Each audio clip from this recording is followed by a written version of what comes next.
신약성경 360면입니다.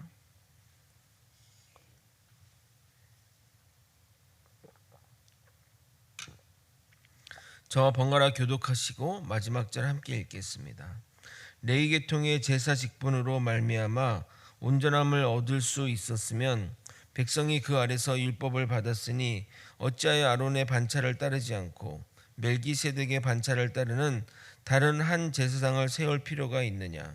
제사 직분이 바뀌었은즉 율법도 반드시 바꾸어지리니 이것을 한 사람도 제단 일을 받들지 않는 다른 지파에 속한 자를 가리켜 말한 것이라. 우리 주께서는 유다로부터 나신 것이 분명하도다. 이 지파에는 모세가 제사장들에 관하여 말한 것이 하나도 없고 멜기세덱과 같은 별다른 한 제사장이 일어난 것을 보니 더욱 분명하도다. 그는 육신에 속한 한 계명의 법을 따르지 아니하고 오직 불멸의 생명의 능력을 따라 되었으니 증언하기를 내가 영원히 멜기세덱의 반차를 따르는 제사장이라 하였도다. 전에 있던 계명은 연약하고 무익함으로 패하고. 함께 읽겠습니다. 율법은 아무것도 온전하게 못할지라 이에 더 좋은 소망이 생기니 이것으로 우리가 하나님께 가까이 가느니라. 아멘. 창세기 아브라함에게 나타난 의의 왕 또 화평의 왕 멜기세덱은 예수 그리스도를 예표하는 인물입니다. 그는 모든 면에서 레위 계열의 제사장과는 비교가 안 되는 인물입니다. 근원부터 그는 영원성, 더 나아가 사역의 완벽성에서 비교가 안 되는 인물입니다. 오늘도 히브리서에서 또 중요한 어떤 신학적 내용을 다루고자 합니다. 조금 어려운 내용이지만 최대한 자세히 설명해 보도록 하겠습니다. 가끔 구약 성경을 읽다 보면 흠칫흠칫 놀랄 때가 있습니다. 대표적으로 음식 규례 같은 경우 돼지고기를 먹지 말라고 한 성경 본문을 보면 먹지 말라고 했는데 먹어도 되는 건가? 라는 생각이 드실 겁니다. 레위기 11장 7절에서 8절은 이렇게 말합니다. 돼지는 굽이 갈라져 쪽발 이루되 책임지를 못함으로 너희에게 부정하니 너희는 이러한 고기를 먹지 말고 그 죽음도 만지지 말라. 이것들은 너희에게 부정하니라. 우리는 돼지고기를 삼겹살부터 머릿고기의 족발까지 심지어 곱창까지 먹는데 무슨 이런 청천벽력과 같은 소리인가요? 심지어 제가 좋아하는 낙지, 오징어, 쭈꾸미 같은 것도 성경에서는 먹지 말라고 합니다. 여러분, 이런 이유로 이런 음식들을 거부하십니까? 신율법주의를 따르는 이들은 이런 것들을 먹지 않는다고 합니다. 그런 사람들이 있습니다. 신율법주의에서 지금 다시 한번 그 율법을 지키겠다라고 하는 주의자들입니다. 의외로 이단들이 이 말씀을 따라 사는 이들이 많다는 것이 신기할 따름입니다. 그러나 오늘 본문의 이야기가 돼지고기와 낙지 같은 연체동물을 사랑하는 자들에게 희망이 될 것입니다. 11절 12절을 읽어보겠습니다. 레위 계통의 제사장 직분으로 말미암아 온전함을 얻을 수 있었으면 백성이 그 아래서 율법을 받았으니 어찌하여 아론의 반차를 따르지 않고 멜기세덱의 반차를 따르는 한 제사장을 세울 필요가 있느냐. 제사 직분이 바뀌었은즉 율법도 반드시 바꾸어지려니. 구약시대 예수님이 오시기 전에는 구약적 제사 방식으로 우리의 죄 문제를 해결했습니다. 동물 제사를 통해 우리의 죄를 한시적이고 제한적인 속죄를 하게 되었는데, 만약에 이 제사 방식으로 우리의 문제들을 영구적으로 해결이 된다면 계속 이런 방식으로 하나님이 이끌어 가셨겠지만, 예수님을 통해 완전하고 온전한 제사를 드리기 원하셔서 이 땅에 예수 그리스도를 대제사장의 직분으로 보내신 것입니다. 그러므로 이 제사장이 바뀌었으므로 그에 따른 율법도 반드시 바뀌어야 된다고 말하고 있는 겁니다. 새로운 시대가 오면 새로운 법에 따라 나라가 운영되는 것이 당연합니다. 과거 정부의 문제였던 것이 지금에서는 문제가 아닐 수 있고, 또 과거에 문제 없던 것이 지금에는 문제 있을 수 있습니다. 그래서 11절 12절은 레인이 제사할 때는 레인에 맞게 율법이 주어졌는데, 이제는 멜기세덱 계열의 제사장이므로 율법이 바뀌어야 함을 이야기하고 있는 겁니다. 13절부터 17절까지 설명드리도록 하겠습니다. 제사장이 바뀌었으므로 율법이 바뀌는 것도 당연한데 이 바뀐 제사장의 지파가 레위 지파가 아닌 한 번도 제사장 직분을 한 적이 없는 유다 지파입니다. 모세 오경에서도 유다 지파가 제사장직과 관련이 있다고 언급한 구절이 한 곳도 없음에도 유다 지파에서 왔다는 것은 그리스도의 제사장직이 인간적인 계통과 무관하게 하나님으로부터 온 것을 말하는 겁니다. 그래서 예수님의 제사장은 율법을 초월하게 됩니다. 만약 예수님의 제사장이 율법 아래에 있는 것이었다면 유다 지파의 제사장직은 불법이므로 불가능한 것입니다. 왜 새로운 계열의 대제사장이기에 새로운 법을 따라야 하는지 제가 히브리 저자의 이 논리가 조금 복잡하게 설명이 되어 있어서 이해를 돕기 위해 제가 한번 예를 들어 설명드리도록 하겠습니다. 원래 회사의 사장이 되려면 사원을 거쳐 대리로 진급하고 과장, 차장, 부장을 거쳐 임원이 된 다음 사장이 되는 것이 원래 여태까지 회사의 규칙이었습니다. 그런데 새롭게 영입된 사장은 사원에서 출발한 사람이 아니라 외부의 능력 있는 사람을 영입되어 사장으로 만들었습니다. 보통 이런 것을 세상에서는 낙하산이라고 하는데 이런 사상이 오게 되면 새로운 시대가 열리게 됩니다. 그래서 능력이 없어도 연공 서열에 따라 직급이 올라가던 시대가 아닌 철저히 능력에 따라 직급이 결정되는 시대가 온 것입니다. 16절 17절을 여러분이 한번 읽어보도록 하겠습니다. 함께 읽겠습니다. 시작.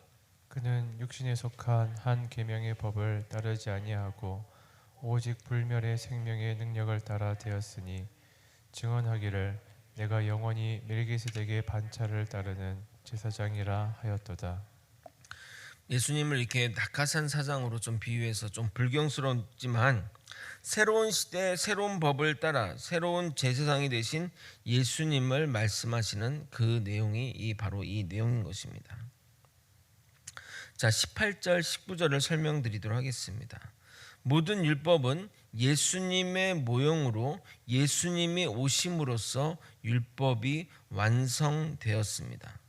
그래서 폐기할 것은 폐기하고 보완할 것은 보완하고 대체할 것은 대체해야 합니다. 과거의 율법은 약하고 쓸모가 없어서 폐지가 돼야 하는데 왜냐하면 율법은 아무것도 완전케 하지 못하기 때문입니다. 그래서 율법을 대체할 무엇을 가지고 우리가 하나님께 나아가야 되는데 그 무엇이 바로 예수 그리스도입니다. 로마서 3장 21절은 이것을 이렇게 표현합니다. 이제는 율법에 하나님의 한 의가 나타났으니 율법과 선지자들에게 증거를 받은 것이라. 여기서 이 한 의는 율법과 선지자로부터 증거를 받은 예수 그리스도를 말하는 겁니다. 18절을 한번 읽어드리도록 하겠습니다. 전에 있던 계명은 연약하고 무익함으로 패하고. 이 구절을 읽을 때 여러분 이런 생각이 들 수 있습니다. 아니 율법이 하나님이 주신 것인데 그것이 연약하고 무익하고 폐해야 한다는 것이 좀 받아들이기 힘들 수 있습니다. 우리보다 특히 유대인들에게 말입니다. 왜냐하면 유대인들에게 율법은 하나님의 그 자체였기 때문입니다. 그런데 이런 생각들, 우리가 이 어떤 명문화된 이런 율법들이 다른 문제를 만들게 됩니다. 하나님은 광대하시고 전지전능하신 분이십니다. 그분을 만족시키기 위해서는 주님이 하신 율법의 말씀을 잘 따르는 것밖에 없다는 생각을 이스라엘 백성들은 생각했습니다. 그래서 이 율법을 정말 잘 지키고 싶었는데 시간이 흐르면서 하나님보다 율법이 그 위에 서게 된 겁니다. 대표적으로 안식일 논쟁이 그 예라 할 수 있습니다. 안식일에 일하지 말라는 그 율법에 매여 정작 사람을 살리는 생명의 일도 소홀히 하고 하나님이신 예수님을 몰라보고 그분을 죽이려고까지 하게 된 하기 때문입니다. 오늘 여러분의 이해를 돕기에 제가 계속해서 회사의 예를 들었는데 회사를 계속 들어보도록 하겠습니다. 회사의 어떤 절대 권력이 회장에게 집중되어 있어서 회사의 분위기가 경직되고 권위적이라면 그 회사의 CEO가 한 말이나 행동이 회사의 어떤 규례나 규칙보다 그 위에 서서 전통이 되기도 합니다. 과거 대한항공 비행기에 사주가 타게 되면 직원들에게 주의할 사항들이 100가지나 있었다고 합니다. 물을 줄 때는 종이컵이 아닌 사기 그릇으로 내와야 하고, 라면을 먹는다면 김치가 아닌 단무지를 줘야 되고, 와인은 뭐를 좋아하고 등등 이런 규칙이 그 사장 밑에 있던 그런 임원들이 그 규칙을 만들어서 직원들에게 전달되어 숙지되었다고 합니다. 그러니까 이제 그 대한항공의 어떤 사주들이 탔을 때 이거 라면 먹을 때는 단무지가 맛있지 이렇게 한마디를 하잖아요. 그러면 그게 이제 규칙이 되고 이게 이제 전통이 된 거죠. 그러다 사주가 직원에게 왜 라면에 맨날 단무지를 주냐고 하면 당황하기 시작하는 겁니다. 과거 땅콩 회항 사건이 이런 일 때문에 벌어진 겁니다. 그 조현아 사장에게 마카디아 땅콩을 줄 때는 그 봉지를 까서 주라고 기록되어 있는데 그것을 잊어버리고 승무원이 봉지채 준 겁니다. 그래서 그 조현아가 왜 땅콩을 봉지채 주냐고 혼을 내자 사무장이 내부 규정집을 갖고 와서 이렇게 손님들한테 이렇게 주는 걸로 돼 있어서 그 직원이 그렇게 한 것이다 라고 하자 화가 나서 출발하던 비행기를 멈추고 그 사무장을 내리게 한 것입니다. 내부 규정보다 사주의 취향이 더 중요하니 이 얼마나 황당한 사건입니까? 이 말도 안 되는 사주의 갑질과 그 밑에 직원의 과잉 충성이 빚어낸 총국입니다. 이런 경우들이 실제 많습니다. 하나님보다 율법이 더 위에 있는 경우가 말입니다. 그런 유대인들에게 율법이 약하고 무익하다고 말하는 것이 그 유대인 사람들은 쉬이 받아들이기 어려울 수 있습니다. 그러나 이 율법이 다 쓸모없다고, 율법 전체가 다 쓸모없고 또 파기되어야 된다는 뜻은 또 아닙니다. 그리스도는 율법을 폐하려고 오신 분이 아니라 완전하게 하기 위해, 완성시키기 위해 오셨으므로 이런 주장은 맞지 않습니다. 다만 히브리 기자가 말하는 여기서 말하는 것은 그 가계에 기초한 제사장이 계승되는 그 시스템이 폐기되어야 한다는 그 말입니다. 여러분, 이 율법은 크게 의식법과 도덕법으로 나눌 수 있는데 이 의식법은 예수 그리스도가 오심으로써 완전히 폐지되었습니다. 제사장들의 세습을 비롯하여 이와 관련된 세부 규정과 조항들이 무효가 되었다는 말입니다. 그러므로 율법은 폐기되었으니까 율법은 다 지키지 말겠다, 이 말은 또 틀린다는 겁니다. 율법에는 도덕법이 있는데 부모를 공경하고 살인하지 말라, 그럼 이 법도 다 폐해야 된다는 말이 되는데 말이 되지 않습니다. 즉 이 의식법, 어떤 규례 또 이런 것들에 대한 법들은 약하고 또 그렇기 때문에 무익하기 때문에 폐지가 되는 게 맞고, 기존에 있던 어떤 도덕법들, 부모를 공경하고 이런 법들은 지켜져야 하는 겁니다. 예수님이라는 이 완전한 실체가 옴으로써 불안정한 그림자에 불과한 의식법이 소용없게 되었기에 그리스도가 오심으로 율법이 완성되고 의식법에 속하던 제사장직이나 제사제도가 더 이상 필요하지 않게 된 겁니다. 제사장직의 존속의 필요성과 그 궁극적인 목표는 하나님의 화목을 위한 것인데 율법에 속한 제사장들은 이 일을 성취할 수 없었고 그리스도가 오심으로써 우리가 하나님과 화목해지는 길이 열리게 된 겁니다. 로마서 5장 1절에 이렇게 말합니다. 그러므로 우리가 믿음으로 의롭다 하심을 받았으니 우리 주 예수 그리스도로 말미암아 하나님과 화평을 누리자. 말씀을 정리하겠습니다. 구약의 제사장은 혈통에 의한 제사장의 승계를 이어갔습니다. 그러나 멜기세덱 계열의 대상이신 예수님은 혈통과 상관없이, 출신 성분과 상관없이 하나님이 지명하여 영원한 대제사장이 되신 분입니다. 제사장의 어떤 이 신분이 바뀌게 되면 그에 따른 율법이 바뀌는 것이 당연합니다. 율법이 폐기되어야 한다는 말은 모든 율법이 다 사라져야 한다는 의미가 아닙니다. 없어질 것은 없어지고 보완할 것은 보완하며 대체할 것은 대체해야 됩니다. 특히 율법 중 이 의식법은 예수님이 대제사장으로 등극하면서 사라져야 합니다. 예수님은 영원한 대제사장이기 때문에 세습할 필요도 없고 즉위식이나 은퇴식과 같은 이런 세부 규정과 조항이 무효가 되는 겁니다. 그러므로 완전한 실체가 옴으로써 불완전한 그림자에 불과한 의식법이 사라지게 되는 겁니다. 그래서 우리가 서두에 여러분이 궁금해하는 돼지고기는 마음껏 드셔도 됩니다. 쭈꾸미 그것도 다 드셔도 됩니다. 제가 양돈 자조금 협회에서 나온 건 아니지만 더 이상 돼지고기를 먹을 때 여러분은 걱정 안 하셔도 됩니다. 그래서 그 이전에는 율법에 매여 율법 지키기에 급급했지만 이제는 예수 그리스도라는 더 좋은 소망이 우리에게 있으니 그 소망으로 하나님께 나아갈 수 있는 겁니다. 19절을 마지막으로 읽겠습니다. 율법은 아무것도 온전하게 못할지라 이에 더 좋은 소망이 생기니 이것으로 우리가 하나님께 가까이 가느니라.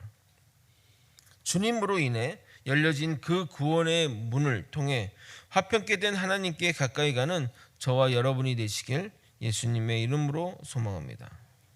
기도하시겠습니다.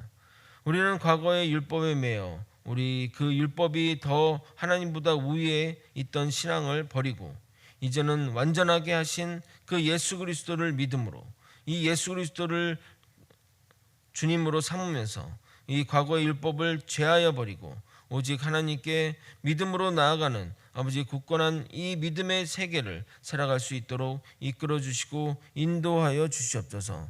우리에게 주어진 이 믿음이 어떤 믿음인지 잘 깨닫고 하나님을 잘 믿어 하나님과 동행하며 평생 하나님과 함께하는 그 믿음의 사람들이 다 될 수 있도록 역사하여 주시옵소서. 사랑이 많으신 예수 그리스도 이름 받들어 기도 드렸나이다. 아멘. 주기도문으로 예배를